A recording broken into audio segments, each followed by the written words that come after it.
He died and came back with a message from God. Welcome to Spiritual Ascension. I'm Larry, and on this channel, I share stories of near-death experiences from people who have seen the other side. If you like these videos, please hit the thumbs up, subscribe, and click the bell icon to get updates on new content. It's free and helps the channel grow. Get comfortable, grab a cup of coffee or tea, and let's get into today's story. This story begins during a difficult time in my life. I was going through a divorce after 20 years of marriage and building a new home for myself. At the time of my near-death experience, I was painting the interior woodwork of the house with a toxic lacquer. I was also taking heavy pain medication due to multiple back surgeries. Back in 1996, there were fewer regulations on such medication, so I took as much as I needed to manage the pain, working long hours each day. I wasn't using the medication for fun, but the pain was intense and required frequent use. Although I had previously avoided painkillers because of their risks, the pain was so severe that I felt I had no choice. Before this experience, I was a committed Christian. However, the combination of pain medication and personal struggles made me more vulnerable to negative influences. I began using bad language and acting in ways I previously found unacceptable. I was not as knowledgeable about my faith as I should have been. My children were in a Christian school, and I tried to follow God's teachings and protect my family. But my marriage ended and my church faced troubles due to negative forces affecting the work of a dedicated pastor. I felt very alone and did not receive much support from fellow Christians, except for one person who might have helped if they had tried harder. The impact of my near-death experience took me over 20 years to understand and talk about, even with my daughter who helped me. I didn't know much about near-death experiences in the void, and the fear I felt still feels fresh. Thinking about it again brings back strong feelings of terror, making it hard for me to research or talk about it more.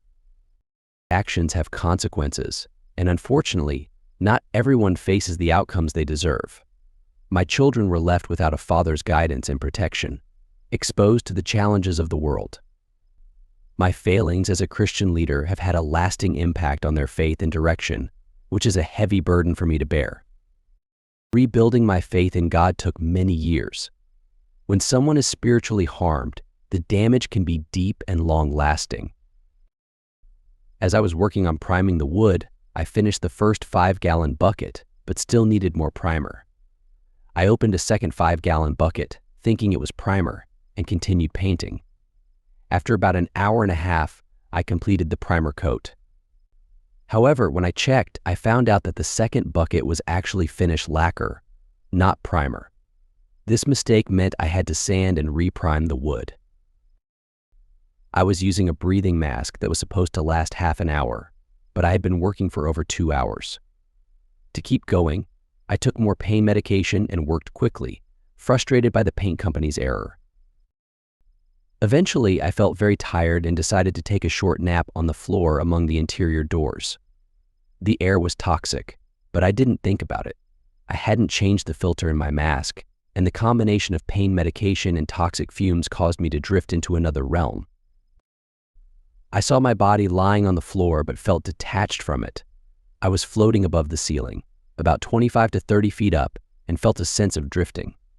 My thoughts were clear, but I was confused and overwhelmed.